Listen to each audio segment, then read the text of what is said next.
ஆந்திர மாநில துணை முதலமைச்சர் பவன் கல்யாண் நிகழ்ச்சியில் பங்கேற்ற போலி IPS அதிகாரி கைது செய்யப்பட்டார். ஆந்திராவில் முதலமைச்சர் சந்திரபாபு நாயுடு தலைமையிலான அரசில் துணை முதலமைச்சராக இருப்பவர் பவன் கல்யாண்.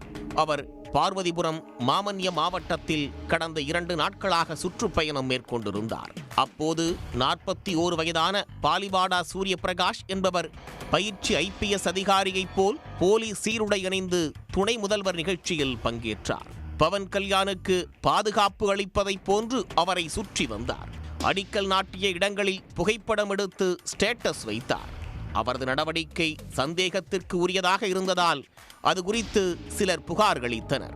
அதன் பேரில் போலீசார் சூரிய பிரகாஷை மடக்கி பிடித்து விசாரித்த போது அவர் போலி ஆசாமி என்பது தெரிய வந்தது. பவன் கல்யாண் அருகில் செல்லவில்லை என கூறிய அவர் எதற்காக போலி IPS போன்று நடித்தார் என்பது குறித்தும் பரபரப்பான தகவல்களை தெரிவித்துள்ளார்.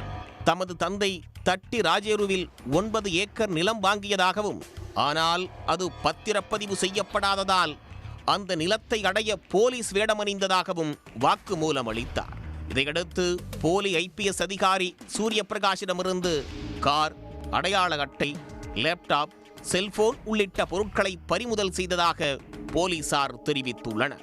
இதுகுறித்து துணை முதல்வர் பவன் கல்யாண் கூறுகையில், எனது நிகழ்ச்சியில் போலி IPS அதிகாரி வலம் வந்தது குறித்து அறிந்து எனது துறை அதிகாரிகளிடம் கேட்டு தெரிந்து கொண்டேன்.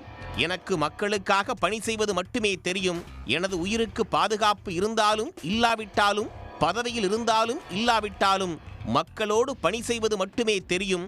போலி IPS அதிகாரி எனது நிகழ்ச்சியில் பங்கேற்றார் என்றால் சக போலீசார் என்ன செய்து கொண்டிருந்தார்கள் என்று தெரியவில்லை.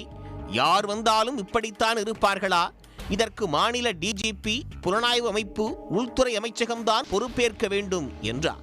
இந்த விவகாரம் ஆந்திர அரசியலில் பரபரப்பை ஏற்படுத்தியுள்ளது. உடனுக்குடன் செய்திகளை தெரிந்து கொள்ள சன் நியூஸ் பெல் ஐகானை கிளிக் பண்ணுங்க.